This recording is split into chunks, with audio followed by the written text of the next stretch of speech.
പ്പിക്കാനും ആഗ്രഹിച്ചത്. ഇങ്ങനെ വേദി തന്നിട്ടുള്ള സംഘാടകർക്കുള്ള നന്ദി ആദ്യമായി അറിയിക്കുകയാണ്.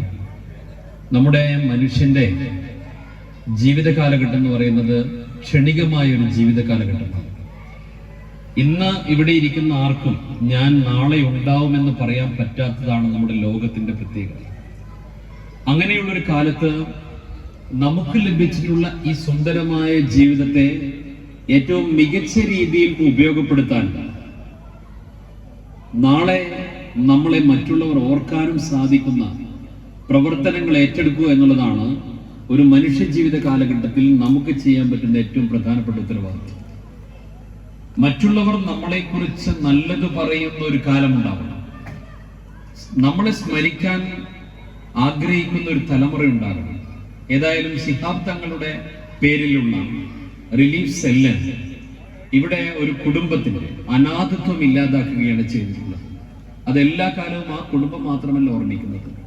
ആ വീട് നിർമ്മിക്കുന്നതിന് വേണ്ടി സഹായം നൽകിയിട്ടുള്ള എല്ലാവരും ഈ നാലാംകരിയിലെ ശിഹാബ് തങ്ങളുടെ റിലീഫ് സെല്ലിന്റെ പ്രവർത്തകരെ എപ്പോഴും ഓർത്തുകൊണ്ടേയിരിക്കും. ഇതാ ഇവരുടെ കാലത്താണ് ഇങ്ങനെ ഒരു കാര്യം നടന്നത്. അങ്ങനെ മറ്റുള്ളവർ നമ്മളെ സ്മരിക്കപ്പെടുന്ന ഒരു കാലം എപ്പോഴും ഉണ്ടായിരിക്കണം. അങ്ങനെ സ്മരിക്കണമെങ്കിൽ നമ്മുടെ ജീവിത കാലഘട്ടത്തിൽ സ്മരിക്കപ്പെടേണ്ടതായ കർത്തവ്യങ്ങൾ നമ്മൾ നിർവഹിച്ചേ മതിയാവും. അതാണ് മനുഷ്യ ജീവിതത്തിൽ നാം ചെയ്യേണ്ട ഏറ്റവും പ്രധാനപ്പെട്ട കാര്യം. തിന്മയുടെ പക്ഷത്തേക്കല്ല നമ്മൾ പോകേണ്ടത്, നന്മയുടെ പക്ഷത്തേക്കാവണം നമ്മുടെ എല്ലാ ചിന്തകളും.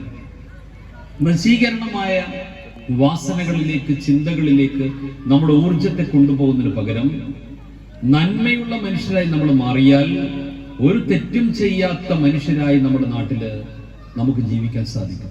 ഒരു പോലീസ് സ്റ്റേഷന്റെയും ആവശ്യം നമ്മുടെ നാട്ടിൽ ഉണ്ടാവില്ല. ഒരതിർത്തിയിലും പട്ടാളക്കാരന്റെ സാന്നിധ്യം ഉണ്ടാവില്ല. അങ്ങനെയാണെങ്കിൽ അങ്ങനെ ആവണം മനുഷ്യൻ. അതിന് മനുഷ്യന്റെ മനസ്സിനെ പാകപ്പെടുത്താൻ നമുക്ക് സാധിക്കേണ്ടതുണ്ട്. നമ്മുടെ മനുഷ്യന്റെ മനസ്സിൽ തന്നെ രണ്ട് തരം പടയാളികളുണ്ട്.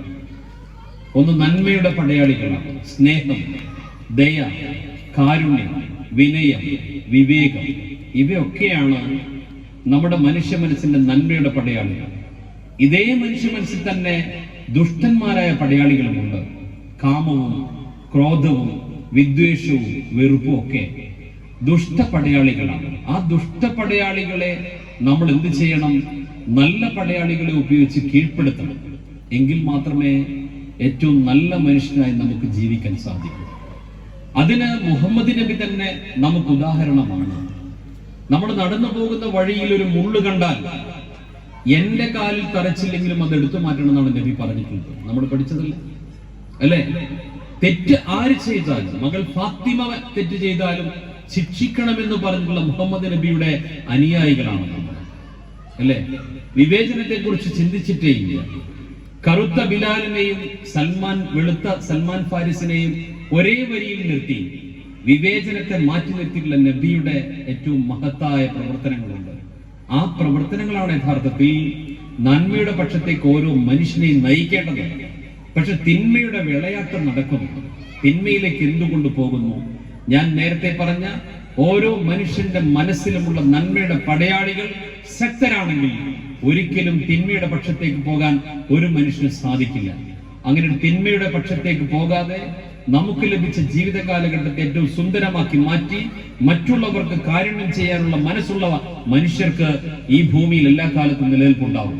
അത്തരത്തിലുള്ള പ്രവർത്തനങ്ങൾ ഏറ്റെടുത്തിട്ടുള്ള ശിഹാബ് തങ്ങൾ റിലീഫ് സെല്ലിന്റെ പ്രവർത്തകർക്ക് ഹൃദയം നിറഞ്ഞ നന്ദി അറിയിച്ചുകൊണ്ട് ഇവിടെ വരാനും രണ്ടു വാക്ക് സംസാരിക്കാനും അവസരം തന്നതിന് നന്ദി പറഞ്ഞുകൊണ്ട് ഞാൻ എന്റെ വാക്കുകൾ അവസാനിപ്പിക്കുന്നു. നിങ്ങൾക്ക് അഭിവാദനം.